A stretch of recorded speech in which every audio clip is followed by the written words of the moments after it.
MovieWeb.com. Now, can you take me through the timeline of this film and why it took so long? First of all, we were kings. Did I say that right? When We Were Kings. When We Were Kings in 1995, and then to get to Sure. 2009 with a footage that was shot in 74. Sure.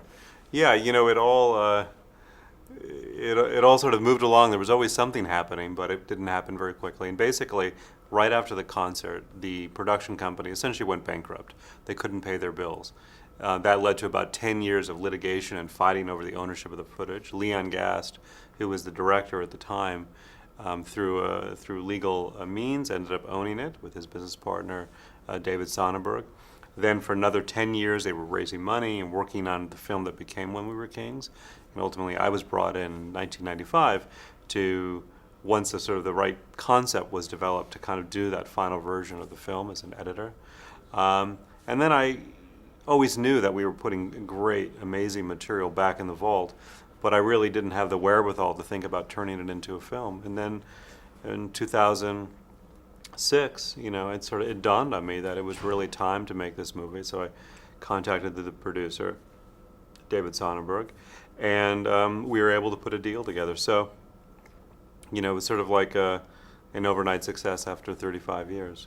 Well, can you talk about the way you guys went through and edited this? Because it's really a very different kind of experience than anything I've seen in a documentary before, where it's almost as if you're there watching this found footage. Yeah. And why did you decide not to put any new interviews Sure. or update it and just let it run as it was shot? Sure. Yeah, I chose to do sort of a verite direct cinema documentary for a number of reasons. On the one side, it was the way in which it was intended. It was the way in which it was shot. And I love that style of filmmaking. So it was sort of a great opportunity to work within that vernacular. And I also felt that working within that vernacular allowed me to create a more kind of immersive experience, a really one where it was less about the facts of what happened, although there's a lot of factual information in the documentary, and much more about the feeling, the emotion, the notion of just watching the everyday unfold, in the lives of these performers and the organizers. And then, of course, you get to the performance, and that definitely speaks for itself. And also the notion of, as soon as you become retrospective, it's like, it would contribute more information, but for me, it wasn't contributing to the type of film I wanted to make, or in a way, the experience I wanted to create through it. Because I felt that the footage really allowed me to do that. And it's also very difficult because since you're not looking at trying to describe an event so much, but sort of all of what happened with all of these performers, you would get into a situation where you needed to speak about all of them, and I felt it would just get ungainly. So for all those reasons, and the fact that I had no money to do any interviews whatsoever or buy other footage, so at the end of the day, this is what I ended up with. And from what I understand, you might take a lot of the concert footage and build another DVD for the DVD release of this that's just music. Is that true? It's sort of true. What I would love to do is be able to take the whole concert and to create a set of DVDs from it to try to put as much of the concert out there as possible. It wouldn't be a concert film so much as probably like a series of DVDs, a series of performances, and it's a very different logic. Like this one, I tried to create a coherent 93-minute film that had a real energy and pulse, and the other one, that would be more of like, well, this is what the concert was. These are all the songs that they played, and just sort of do it as well as I knew how to do it. So it wouldn't be for the DVD release. It would probably be on its own. And I don't have the deal to do that, nor do I have the rights to do that. So that's something that the producer would have to make happen. But I would love to see it happen because I think the concert's amazing, and it's part of what technology allows. It's like if you look at Woodstock, they've actually reissued a lot of the concert, or Monterey Pop, but it's still not the whole thing. It's like, for me, I have that sense of completeness of really giving people that would be interested in it as much material as they would like to see. Now, what has the feedback been like from the surviving individuals that are in the film? Because I just talked to Bill Withers, and he had kind of different take on it. So I'm wondering what other kind of feedback. Well, Bill has a very unique take on it, and and I haven't spoken to him extensively about it, to be honest. But I think that in general, appreciation and generally a real affection for it, and generally feeling like I created a film that really captured their experience. I was just with Fred Wesley, who is in a way, the band leader for the Mighty JBs, the backup band for James Brown.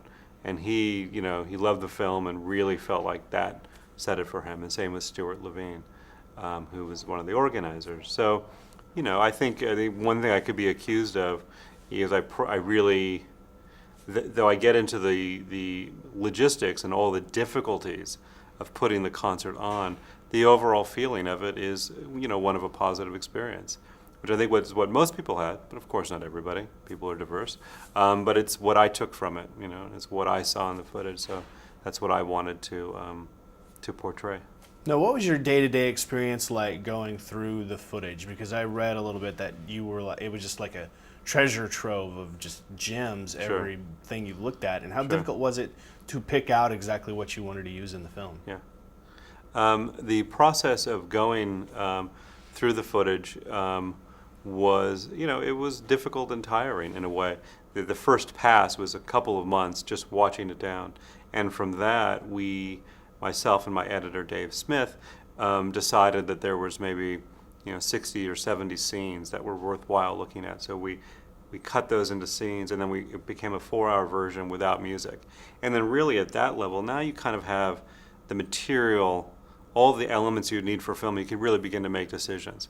I want this, I don't want that, these are how things are grouping together, this is the beginning, this is at the end, the kind of more fundamental decisions. So it was never difficult in the sense that it was incredibly pleasurable, and every day there was something there that you would just fall in love with.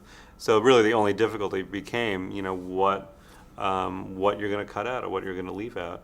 But for the most part, I'm very disciplined about these things, and I've been producing for over 10 years, and I'm always telling directors what to cut out of their movies, or at least asking them. So I didn't want to be a hypocrite, and I really didn't want to make a 3-hour movie which people were going to sleep through. So, and the decisions were made easier by the fact that, again, with technology, things that I love will be on the DVD extras, and there was people who get to experience it, just not as part of the main body of the film. So I can have a film which is fast-paced, dynamic, clear, and direct, but then still be able to share this other material that I think is worthwhile.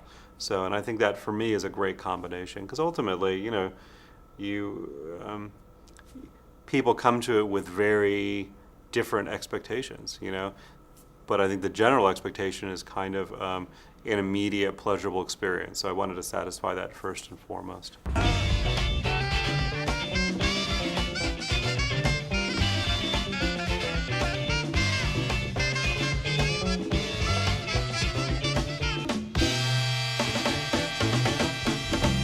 What are you gonna bring back? You gonna bring back any souvenirs? What I wanna bring back is the feeling. Come on now, you know where that's at. What you want?